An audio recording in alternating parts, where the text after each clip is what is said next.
আবারও পাল্টাপাল্টি হামলায় উত্তপ্ত রাশিয়া ইউক্রেন যুদ্ধ পরিস্থিতি।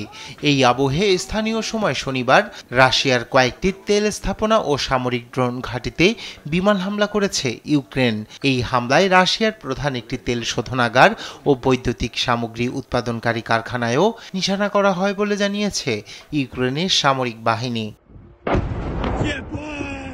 টেলিগ্রামে দেয়া এক বিবৃতিতে ইউক্রেনের সামরিক বাহিনীর বিশেষ শাখা ইউএসএফ বলছে, মস্কো থেকে প্রায় 180 কিলোমিটার দক্ষিণ পূর্বাঞ্চলে রিয়াজানে অবস্থিত তেল শোধনাগারে হামলা চালিয়েছে ইউক্রেনীয় বাহিনী। এই হামলায় রুশ তেল শোধনাগারে আগুন ধরে যায়। তবে কিভাবে এসব স্থাপনায় হামলা চালানো হয়েছে সে বিষয়ে সুনির্দিষ্ট করে তথ্য জানায়নি ইউক্রেন। পৃথক বিবৃতিতে ইউক্রেনের গোয়েন্দা সংস্থা এসবিইউ রাশিয়ার পিমোরস্কো আক্তারস্কো সামরিক ঘাঁটিতে হামলা চালানোর দাবি করেছে। এই ঘাঁটি থেকে প্রায়ই ইউক্রেনের ভূখণ্ড লক্ষ্য করে চালানো হয় দূরপাল্লার ড্রোন হামলা। এর পাশাপাশি রাশিয়ার পেনজা অঞ্চলের একটি কারখানাতেও হামলার দাবি করে ভয়াবহ রুশ হামলার নিন্দা জানিয়েছেন ইউক্রেনের প্রেসিডেন্ট ভলোদিমির জেলেনস্কি। জুলাই মাসের শুরু থেকে শেষ পর্যন্ত ইউক্রেনে মোট 5100টিরও বেশি গ্লাইড বোমা, 3008 শতাধিক শাহেদ ড্রোন এবং প্রায় 260টি বিভিন্ন পাল্লার ক্ষেপণাস্ত্র নিক্ষেপ করেছে রুশ বাহিনী।